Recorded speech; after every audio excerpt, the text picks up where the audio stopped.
গুনাহ থেকে বাঁচার চেষ্টা করার নাম কিন্তু রোজা। সাথে সাথে দিয়েছে ইবাদত বন্দিগিও তো করতে হবে নাকি? রোজার প্রতিটি সময় প্রতিটি মুহূর্ত অনেক মূল্যবান। ওই যে আল্লাহ রাব্বুল আলামিন প্রতি রাতে ওয়ালিল্লাহি তাকাউ মিনান নার, জাহান্নামের আগুন থেকে, জাহান্নাম থেকে অনেক মানুষকে বাঁচান, অনেক মানুষকে ক্ষমা করে দেন। তাহলে কিছু ইবাদত বন্দিগি করতে হবে। সব বলার এখন সময় নাই। আমরা যারা রোজা রাখি, রাত্রে তারাবি পড়ি, এই দুটা কাজ তো করি আলহামদুলিল্লাহ, করেন তো নাকি? 1-2 দিন তারাবি পড়ে দেরি হয় এই জন্য চলে যান। এই তারাবির কথা আরেক সপ্তাহ বলবো, আল্লাহ দিতে বাচ্চা, এটা কত গুরুত্বপূর্ণ, আজকে সেদিকে গেলাম না।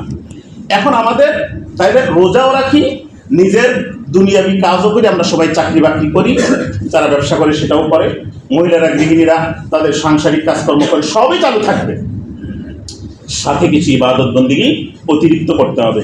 যারা আমরা কোরআন তেলাওয়াত করতে পারি, অবশ্যই কোরআন তেলাওয়াত করব।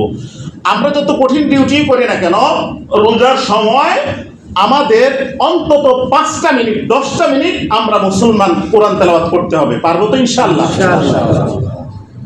যেই কোনো সময় আপনি সময়টা আপনি বেছে নেবেন।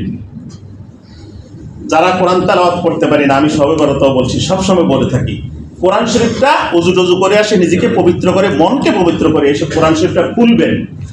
খুলে আল্লাহর দরবারে মনে মনে দোয়া করবেন, আল্লাহ কোরআন শরীফ তো পড়তে পারি না, অথবা পড়েছি ছোটবেলায়, এখন ভুলে গিয়েছি। আল্লাহ তুমি আমাকে আবার পড়ার তৌফিক দান করো, আর ক্ষমা, ভুলে যাওয়ার জন্য ক্ষমা করো। কোরআন শরীফ ভুলে গেলে কিন্তু অনেক বড় গুনাহ, এটা বলবেন। আর কোরআনের আয়াতের উপরে হাত বুলাবেন। মহব্বত নিয়ে যদি কেউ কোরআনের আয়াতের উপরে হাত বুলায়, আল্লাহ রাব্বুল আলামিন এই উসিলায় তাকে কিয়ামতের ময়দানে নাজাত দিয়ে দিতে পারে। বেশি না, 5 মিনিট 10 মিনিট। এছাড়া বিভিন্ন জিকির আজকার, এই জিকির আজকারের মধ্যে যেটা আমরা সুবহানাল্লাহ, আলহামদুলিল্লাহ, আল্লাহু আকবার, লা ইলাহা ইল্লাল্লাহ অনেকটা বলি, এগুলি তো আমরা করবই। সাথে সাথে এই খুতবার শুরুতে যারা ছিলেন অল্প কয়েকজন, তাদেরকে আমি 4টা দোয়া বা ইস্তেগফার পড়িয়েছি, সেটা আবার বলতেছি, সেটা বলি ইনশাআল্লাহ শেষ করব। সময় বেশি নেওয়া যাবে না, কারণ হচ্ছে হয়তো বা আমাদের আজকে আবার এখানে দ্বিতীয় জামাত করতে হতে পারে। হ্যাঁ, আল্লাহ রসুল বুখারী শরীফের হাদিস, রমজান মাসের রোজার সময়গুলি এতটা গুরুত্বপূর্ণ, এই সময়গুলি কোনোভাবে নষ্ট করা যাবে না। এই যুবকরা এখনো কিন্তু ওই ফাঁকে ফাঁকে বসো, সবাই একসাথে নামাজ পড়তে পারবো না এটা বুঝি, ফাঁকে ফাঁকে এসে বসো, জায়গা দেন। আর দাঁড়ায় থাকলেও দাঁড়াইতে পারো, কোনো সমস্যা নেই, এদিকে তাকান। এইগুলি গুরুত্বপূর্ণ কয়েকটা আমল বলে শেষ করতেছি। যেহেতু বলেছিলাম রমজান মাসে শুধুমাত্র পানাহার ত্যাগ করলে হবে না, সমস্ত গুনাহ ত্যাগ করতে হবে। গুনাহের মধ্যে গত সপ্তাহে বলেছিলাম একটা হচ্ছে সময় অপচয়। কি খেয়াল আছে তো? গত সপ্তাহে যারা ছিলেন, সময় অপচয় করা যাবে না। আর সময় অপচয়ের অন্যতম প্রধান মাধ্যম হচ্ছে বর্তমানে স্মার্টফোন। এটা আপনারা সবাই স্বীকার করেন তো? কে কে স্বীকার করেন না হাত তোলেন। যে সময় অপচয়ের বর্তমানে বিশেষ করে যুবক এবং তরুণ সমাজের কাছে, এমনকি আমার মতো বয়োবৃদ্ধদেরও, মোস্ট সিনিয়র পার্সনেরও সময় অপচয়ের অন্যতম প্রধান মাধ্যম হচ্ছে স্মার্টফোন। এটা একেবারে অনস্বীকার্য, আমরা কেউ অস্বীকার করতে পারবো না। সবাই আমার সাথে একমত বলেন তো? আল্লাহু আকবার। আল্লাহর ওয়াস্তে পবিত্র মাহে রমজানে গত সপ্তাহে বলেছিলাম, যারা আমরা ওয়াইফাই চালাই, একান্ত নিজের অফিসিয়াল কোনো কাজ অথবা কোনো প্রয়োজনীয় কাজ ছাড়া ওয়াইফাই যদি সম্ভব হয় ওয়াইফাই লাইন আমরা ডিসকানেক্ট করি, অথবা এমবি একদম না কিনি। আর যদি আমাদের লাগেই তাহলে শুধুমাত্র প্রয়োজনীয় কাজগুলি করে আবার আমরা ওই ডিসলাইন তো না, কি বলে, ইন্টারনেট লাইনটা আমরা ডিসকানেক্ট করে দিই, অফ করে দিই। যেমন আমি আজকে সকালে এই যে এগুলি লিখেছি, অনেকগুলি আমি কিছু পেজের, আমাদের মতো কিছু পেজ আছে তো, এগুলির সহায়তা নিয়ে কিন্তু করেছি। এইরকম জরুরি কাজ হলে সেটা করব, অন্যথায় একদম অনলাইনে বা ইন্টারনেটে ঢুকবো না। পারবো তো ইনশাআল্লাহ নিয়ত করতে? সবাই কিন্তু বলেন নাই। সময় অপচয় কিন্তু বড় গুনাহ। তার মধ্যে যদি আবার রমজান মাসে আমরা সময় অপচয় করি, তাহলে রমজানের মাহাত্ম্য হলো না, রমজানের পবিত্রতা, পূর্ণতা আমরা দিতে পারলাম না। বুঝে আসছে তো সবার? এই একটা খেয়াল রাখবেন, সমস্ত গুনাহ ত্যাগ করার জন্য তো আগে বললাম, এখন করব কি কি অন্যান্য ইবাদতের কথাও বললাম। রোজা রাখবো, তারাবি পড়বো, কোরআন তেলাওয়াত করবো, জিকির আজকার করবো, স্পেশালি 4টা কাজ যেটা প্রথমে বললাম, সবাই আমার সাথে এখন পড়বেন। লা ইলাহা ইল্লাল্লাহু, আওয়াজ তো বেশি হওয়ার কথা। লা ইলাহা ইল্লাল্লাহু, নাস্তাগফিরুকা, নাসআলুকাল জান্নাতা, ওয়া নাউযু বিকা মিনান নার। বুখারী শরীফের হাদিস। আল্লাহ রাব্বুল আলামিনের হাবিব মুহাম্মদুর রাসূলুল্লাহ সাল্লাল্লাহু আলাইহি ওয়াসাল্লাম বলেন, রমজান মাসে তোমরা সময়কে অপচয় করো না, সময়কে মূল্যায়ন করো।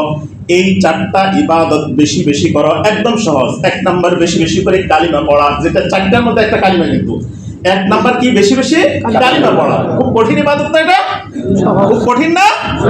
এটা আপনারা বলছেন সহজ। লা ইলাহা ইল্লাল্লাহ, লা ইলাহা ইল্লাল্লাহ, লা ইলাহা ইল্লাল্লাহ মুহাম্মাদের সাথে বললে এটাই কিন্তু আমাদের মুমিনের প্রথম পরিচয়, ঠিক না? লা ইলাহা ইল্লাল্লাহ, লা ইলাহা ইল্লাল্লাহ। আর এটা পড়ার জন্য ওযুও লাগে না, যে কোনো সময় আপনি হাঁটতেও পড়তে পারেন। এখান থেকে এখন বাসা পর্যন্ত যাবেন বা যে যে কাজ করি কাজ পর্যন্ত যাবেন, কয়েকবার কালিমা পড়লে আল্লাহু আকবার। আশা করা যায় এই রমজানের পবিত্রতা আমরা রক্ষা করলাম, এটা উসিলা আল্লাহ তাআলা কিয়ামতের ময়দানে আমাদেরকে নাজাত দান করবেন। আশা করতে পারি না ইনশাআল্লাহ? একদম সহজ। তাই 1 নাম্বার কি বেশি বেশি কালিমা পড়া। এই প্রথমে কিছুক্ষণ লা ইলাহা ইল্লাল্লাহ পড়বেন, মাঝে মধ্যে লা ইলাহা ইল্লাল্লাহু মুহাম্মাদুর রাসূলুল্লাহ সাল্লাল্লাহু আলাইহি ওয়াসাল্লাম পুরোটা পড়বেন। 1 নাম্বার। 2 নাম্বার বেশি বেশি ইস্তেগফার করা। ইস্তেগফার করা মানে হলো গুনাহ মাপ চাওয়া, সোজা হিসাব। হয়তো মাশাআল্লাহ পারে। আস্তাগফিরুল্লাহ, আস্তাগফিরুল্লাহ, রোজার দিন পড়লে কিন্তু আপনাদেরও লাভ। আমি পড়লে আমার লাভ হচ্ছে, আমার সাথে আপনারা পড়লে আপনাদের লাভ হোক না, সমস্যা কি? আস্তাগফিরুল্লাহ, আস্তাগফিরুল্লাহ, আস্তাগফিরুল্লাহ। এটা ছোট্টটা, একদম সংক্ষিপ্তটা। আর বড়টা আস্তাগফিরুল্লাহ রাব্বি মিন কুল্লি যামবিন ওয়া আতুবু ইলাইহি লা হাওলা ওয়ালা কুওয়াতা ইল্লা বিল্লাহিল আলিয়্যিল আযীম। দুইটা গেল। কালিমা পড়া, ইস্তেগফার করা। মনে মনে খেয়াল রাখবেন, আল্লাহ ইস্তেগফার তো এরকম শুধু মাহে রমজানে নয়, সারা জীবন কোটি কোটি বছর আমাদের করা দরকার। কারণ আমাদের গুনাহের বোঝা পাল্লা, গুনাহের পাল্লা অনেক কি ভারী। আল্লাহ তুমি এই রমজানের উসিলায়, এই ইস্তেগফারের উসিলায় আমার পিছনের সমস্ত গুনাহ মাফ করে দাও, আমিন। এরকম মনে মনে রাখবেন। 3 নাম্বার, আল্লাহ তাআলার কাছে জান্নাত চাওয়া। আমাদের মূল গন্তব্য কোথায়? জান্নাত। আল্লাহুম্মা ইন্নী আসআলুকাল জান্নাহ, এটুকু বললেই হবে। আল্লাহুম্মা ইন্নী আসআলুকাল জান্নাহ, আল্লাহুম্মা ইন্নী আসআলুকাল জান্নাহ, আল্লাহুম্মা ইন্নী আসআলুকাল জান্নাহ। 4 নাম্বার, জাহান্নাম থেকে মুক্তি চাওয়া, পানাহ চাওয়া। আল্লাহুম্মা আজিরনি মিনান নার, আল্লাহুম্মা আজিরনি মিনান নার, আল্লাহুম্মা আজিরনি মিনান নার। তাহলে এই 4টা ইবাদত, 4টা তাসবিহ বা এই 4টা জিকির, যেটাই বলি কালিমা সহ, ইস্তেগফার সহ, জান্নাত চাওয়া, জাহান্নাম থেকে মুক্তি চাওয়া, এই 4টা আমরা বেশি বেশি করব। ওই প্রথমে যেটা বললাম এটা সংক্ষিপ্তভাবে অনেক ওলামায়ে কেরাম সহজকরণের জন্য এটা করেছেন। লা ইলাহা ইল্লাল্লাহ বলেন, নাস্তাগফিরুকা, নাসআলুকাল জান্নাতা, ওয়া নাউযু বিকা মিনান নার। এটা হলো সংক্ষিপ্ত রূপ, আর কিছুক্ষণ আগে যেরকম 4 বার বললাম সেটা হলো বিস্তারিত রূপ। এইভাবে আমরা পুরো রমজান মাস যখনই সময় পাবো, যুবকরা তোমরা যারা গানের পরে আওড়াও, সময় পাইলে ইংরেজি গান, হিন্দি গান বা যেই কোনো আজে বাজে কথাবার্তা, গল্প গুজব, সময় পাইলে এগুলি পড়বা। পারবো তো ইনশাআল্লাহ সবাই? আল্লাহ তাআলা আমাদের সবাইকে তৌফিক দান করুন, বলি আমিন। রোজার মাসটা তো বলা দরকার, এখন তো সময় শেষ, এখন আর বলবো না। তবে একটা জিনিস খেয়াল রাখবেন, সেহরির সময় এখন কিন্তু তথ্য প্রযুক্তির যুগ, ইন্টারনেটের যুগ। এই এখন কেউ সেহরির শেষ সময় যেটা ঘোষণা করে, এরপরে সেহরি খাওয়ার বা কোনো পানি খাওয়ার, কোনো কিছু খাওয়ার চেষ্টা করবেন না, রোজা কিন্তু ভেঙে যাবে। কারণ বর্তমানে আমাদের ইসলামিক ফাউন্ডেশন থেকে যে সেহরি ইফতারের সময়সূচি প্রণয়ন করেছেন, এটা একেবারে কোনো হাতে রেখে রেখে করেন নাই, সর্বশেষ সময়টাই ঘোষণা করেছেন সেহরির সময়। আবার ইফতারের সময়ের মধ্যে কোনো রেখে টেকে ঘোষণা করেন না, ইফতারের সময় হওয়ার সাথে সাথে ইফতার করার ওই সিস্টেমটা করে দিয়েছেন। এই জন্য বিশেষ করে সেহরির সময় অনেকে বলে যে এত অন্ধকার যে হাতের পশম দেখা যায় না তখনও খাওয়া যাবে, বা অমুক জায়গায় এখন আমাদের মসজিদে আজান দেয় নাই খাওয়া যাবে, এগুলি ভুল। আজকে যেমন মুন্সিগঞ্জ, এখন দেখেন ইসলামিক ফাউন্ডেশন, আগে আমরা কি করতাম, ঢাকাটা ফলো করে ঢাকার আশেপাশের জেলাগুলি আমরা ফলো করতাম। এখন ইসলামিক ফাউন্ডেশন, ওই যে মাওলানা আব্দুল মালিক সাহেব বাইতুল মোকাররমের শ্রদ্ধেয় খতিব, উনি 64টি জেলার জন্য আলাদা আলাদা সময়সূচি প্রণয়ন করেছেন। আমি ওই যে ইন্টারনেট থেকে বের করে এখানে একটা, মসজিদের বাইরে একটা, আমি নিজে হাতে লাগাইছি, কিন্তু এই দুটো আবার আমি নিজে হাতে লাগাইছি মুন্সিগঞ্জ জেলার জন্য। এই যে এখানে একটা, এই পিলারের সাথে একটা আছে, বাইরে একটা আছে। আলহামদুলিল্লাহ অনেকে দেখছি ছবি তুলে নিচ্ছেন, খুব ভালো। এটা ফলো করবেন 100%। এর অন্যথায় যেন কোনোভাবেই না হয়। ইফতারের আগেও করা যাবে না, আর সেহরি এর পরে কোনোভাবেই করা যাবে না, কিচ্ছু খাওয়া যাবে না, পানিও না। খেয়াল রাখবেন তো ইনশাআল্লাহ।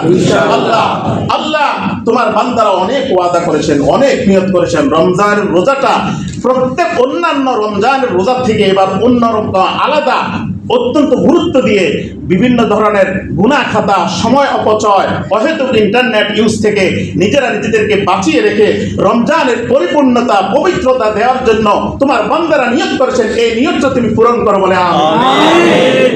এখন সবাই দাঁড়ান, সুন্নত পড়তে হবে, সবাই দাঁড়ান, এরপরে ওই আগের মতো বক্তব্য।